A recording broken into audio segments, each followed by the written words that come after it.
Hello teacher, classmates, and anyone who is watching this video.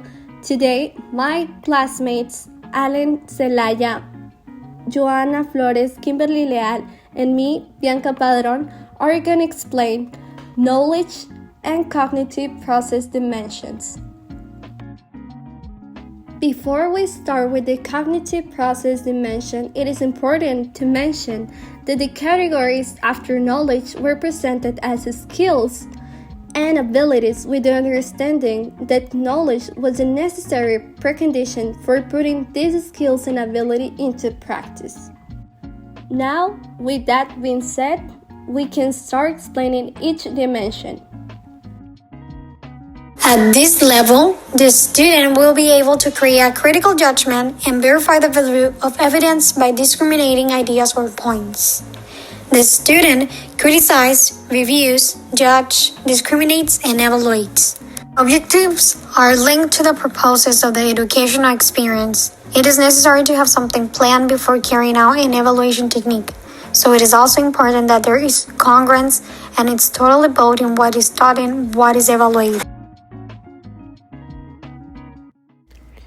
Let's talk about synthesis. Synthesis refers to the ability to put parts together to form a new whole. This may involve the production of a unique communication, theme or speech, a plan of operations, research proposal, or a set of abstract relations, scheme for classifying information. Synthesis deals with using information to create something new. For example, convert an unhealthy recipe for meat into a healthy recipe by replacing certain ingredients.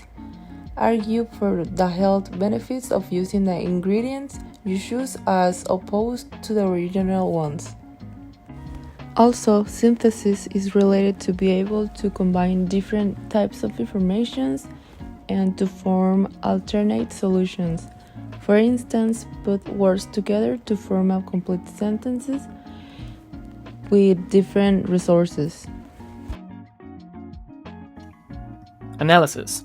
Now, this stage consists of breaking down a problem to its fundamental parts and discovering the existing relationships between them and the overall structure, to be able to identify patterns, so to speak. Another example I can provide that happens in this very presentation is a comparison made between the cognitive processes and the knowledge dimensions in Bloom's taxonomy. Some key verbs in this stage are establish, research, discover, relate, compare, or contrast. The application dimension refers to the ability to use learned material in new and concrete situations. This may include the application of such things as rules, methods, concepts, principles, laws, and theories. For example, as a language teacher, we need to know how to apply all the knowledge, the skills, and the abilities that we learned while we were students of language teaching. Comprehension. It refers to the ability of understanding. The student knows what is being communicated and makes use of the ideas that are presented to them, without having to relate them with other materials. Basically, it means that they have a deeper understanding of the concepts compared to the previous stage, which is remembering. And they should be able to summarize the information as well as draw conclusions from it. Some key verbs in this stage are explain, summarize, classify, or describe. One example would be, right at this moment in this presentation, we are providing a summary or description of each of the concepts in Bloom's taxonomy, along with a brief example.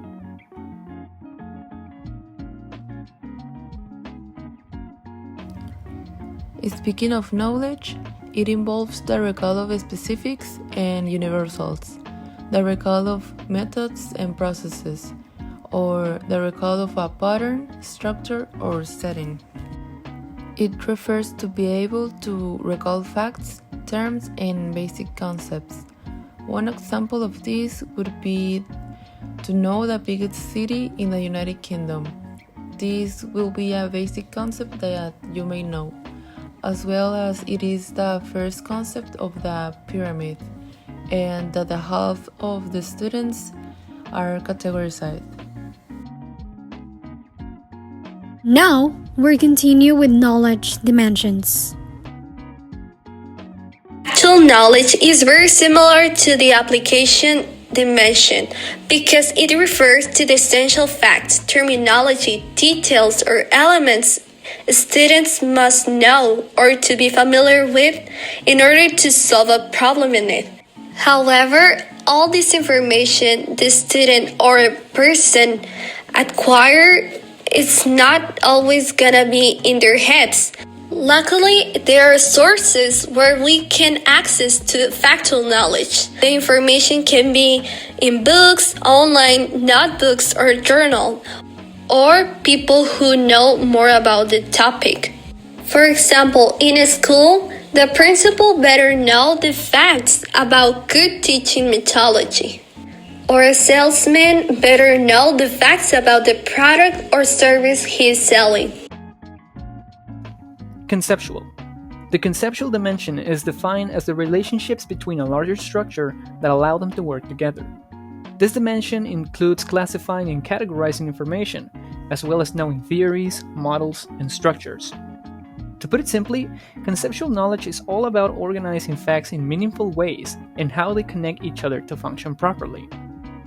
If I may provide an example of the conceptual dimension in the comprehension and analysis stages of Bloom's taxonomy, I'd say that in the comprehension stage, one would classify the elements in a determined subject, such as the composition of business models, and in the analysis stage, one would differentiate said business model from the other ones.